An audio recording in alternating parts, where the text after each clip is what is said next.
இவங்க இன்றைக்கு இது கூடவே பட்ஜெட்டில் ஸ்மார்ட் கிளாஸுக்காக கிட்டத்தட்ட 65 கோடி ஒதுக்கியிருக்கிறாங்க ஸ்கூல்ஸில்.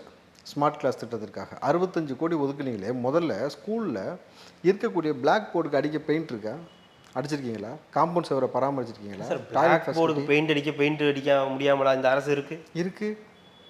சீலிங் பேந்து விழுகுது, அதுக்கெல்லாம் வக்கத்து அரசு தான். ஒழுங்காக சம்பளம் கொடுக்க துப்பு கிடையாது. டாய்லெட்டை ஒழுங்காக கக்கூஸ் கழுவுலையும் காசு அடிச்சிருக்காங்க தெரியுமில்ல இந்த ஆட்சியில். எல்லா இடத்துலையும் முறைகேடு. நான் என்ன கேட்குறேன், ப்ரொஜெக்டரை நீங்கள் எங்கே வைப்பீங்க? மண்டை மேலே வச்சு போட்டு விடுவீங்களா? சார், பாதிக்கு பாதி வகுப்பறைகள் இங்கே சரியில்லாமல் இருந்து கொண்டு இருக்கிறது. மாணவ பிள்ளைகளை ஞாயிற்றுக்கிழமை கூப்பிட்டு வந்து கல் சுமக்க விட்டாங்க, நம்ம பார்த்தோம் ஸ்கூலில். இதை தாண்டி இந்த ஸ்கூலுக்கு நீங்கள் ஒதுக்கின பட்ஜெட்டில் ஸ்கூலை பற்றி வரும்போது தொடர்ச்சியாக பெண் குழந்தைகளுக்கு பள்ளிகளில் வந்து பாலியல் துன்புறுத்தல் நடந்து கொண்டு இருக்கல, அதை சரி செய்வதற்கு ஏதாவது ஒரு விஷயம் ஒதுக்கிறீங்களா? ஆனால் இவங்க எதுக்கு தெரியுமா ஒதுக்கியிருக்காங்க? வருஷம் கூவ நதியை சுத்தம் பண்ணுறது காசு ஒதுக்கியிருக்காங்க சார். 3 வருஷத்துக்கு சேர்த்து மொத்தம் 1500 கோடி சார். யோசிச்சு பாருங்கள், 1500 கோடி செலவு பண்ணி இன்னும் சாக்கடையாக தான் இருக்குது.